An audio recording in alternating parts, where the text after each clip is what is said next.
my resounding messages for the world based on false idolism is that what we believe becomes reality, okay? So when we are believing that the man decides the fates, it's like we trust the man to ID the culprit, right? And then we trust the man to rain down the punishment, okay? But see, that's all false idolism, and it's like it just gives in to cronyism and classism and all kinds of distinctions and this pick and choosing reality where they're just going to pick who's guilty. They're just going to pick somebody who's guilty, and the world is going to think that they did a great job, right? They're going to dupe us all as the deceiver, right? And the problem is it's false idolism because we're not having faith in the creator power. Because we have to have faith in the creator power, and it has to be the person in the defense position, okay? And I think, as far as I can tell, that's Mrs. Kirk, okay? So it's really kind of up to her from the defensive position here to say, no, I choose the creator. I choose God. I choose natural law to make sure, because he's not going to get it wrong. Like, not only is he not going to get the wrong guy, he's not going to pick the wrong punishment, you know?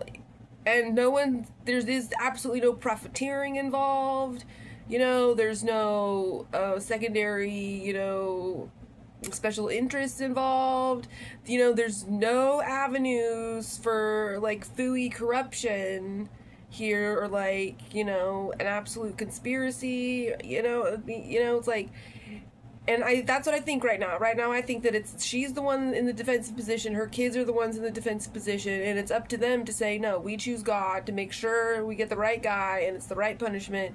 You know, anything else is sin, anything else is a blaspheme to God.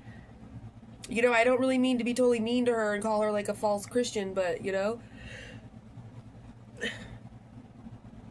this is the moment where it's like her faith is being tested, and she needs to be putting it in the right place, and she needs to be putting it with God to get the right outcome and to make a real point.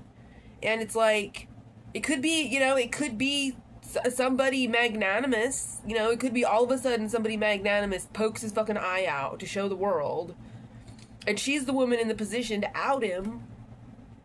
You know, because it could be like a huge, like, top tier, you know, conspiracy against Christians. And, you know, it could be Trump. I mean, it could be. And she's the one in the position right now. And I don't know if she has to come out publicly and say that, but I hope kind of like in her heart that she is saying, you know, I'm under a lot of pressure. My back's up against the wall. You know, they're going to do whatever they're going to do, but I'm going to know that it's up to God. And, like, we're going to see whose eyes gouge